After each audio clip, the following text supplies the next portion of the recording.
আসসালামু আলাইকুম এভরিওয়ান। আজকে আপনাদের সাথে খুবই সিম্পল আর কিউট একটা চকলেট কেকের ডেকোরেটিং ভিডিও শেয়ার করব।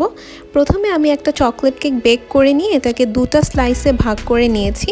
প্রথম স্লাইসটা আমি কেক বোর্ডে অ্যাড করে এর উপর মিল্ক সিরাপ অ্যাড করে দিচ্ছি। 1 পাউন্ড বা 500 গ্রামের কেকগুলোতে আমি ম্যাক্সিমাম টাইমেই 2টা স্লাইস করে থাকি। এর চেয়ে বেশি ওয়েটের হলে আমি 3 বা 4টা স্লাইস করি। এবার এখানে আমি চকলেট বাটার ক্রিম অ্যাড করে দিলাম। আজকের কেকটা চকলেট বাটার ক্রিম বেসড ছিল। এরপর আবারও আরেকটা স্লাইস বসিয়ে এর মধ্যে আমি মিল্ক সিরাপ অ্যাড করে দিচ্ছি। এবার চকলেট বাটার ক্রিম দিয়ে আমি কেকটাকে ক্রাম্প কোট করে কয়েক মিনিটের জন্য ফ্রিজে রেখে দেব। এবার প্লেন বাটার ক্রিম আমি চারপাশে অ্যাপ্লাই করে নিচ্ছি। এই বাটার ক্রিমটা দিয়ে আমি পুরো কেকটা কভার করে নিব। আর কেক কভারিংয়ের সময় আমি পাইপিং ব্যাগ ইউজ করি, এতে করে আমার কাছে ফিনিশিং দেওয়াটা একটু ইজি মনে হয়। এবার একটি প্যালেট নাইফের সাহায্যে আমি কেকের ফিনিশিংটা দিয়ে নেওয়া ট্রাই করছি যতটুকু পসিবল হয়েছে।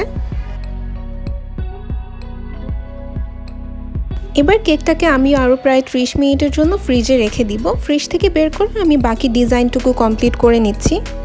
আজকের কেকের ডিজাইনটা খুবই সিম্পলের মধ্যে ছিল। কেকের উপর একটা পিকচার বসবে আর এর চারপাশে ছোট ছোট হার্ট আর একটা উইশ নোট বসবে। তো হার্টগুলো আমি রেড কালারের বাটার ক্রিম দিয়ে অ্যাড করেছি, আর যে লেখাটা অর্থাৎ উইশ নোটটা সেটা আমি ব্ল্যাক কালারের বাটার ক্রিম দিয়ে লিখে দিচ্ছি। আমি ফ্রি হ্যান্ড রাইটিংয়ে খুবই কাঁচা, কেকের উপর আমার তেমন লেখাই হয় না, তো আমি চেষ্টা করেছি যতটুকু পসিবল হয়েছে লেখার। উইশ নোটটা অ্যাড করার পর বাকি চারপাশে যে ফাঁকা জায়গাগুলো আছে এগুলো আমি ছোট ছোট রেড হার্ট দিয়ে ফিল আপ করে নিচ্ছি। এবার সবশেষে সেই পিকচারটা বসিয়ে দিলাম। আমি সাধারণত এডিবল পিকচার ইউজ করি, বাট যেহেতু পিকচারের সাইজটা অনেক ছোট ছিল তাই আমি নন এডিবল পিকচারটাই এখানে ইউজ করেছি। এ তো হয়ে গেল আমার কেক।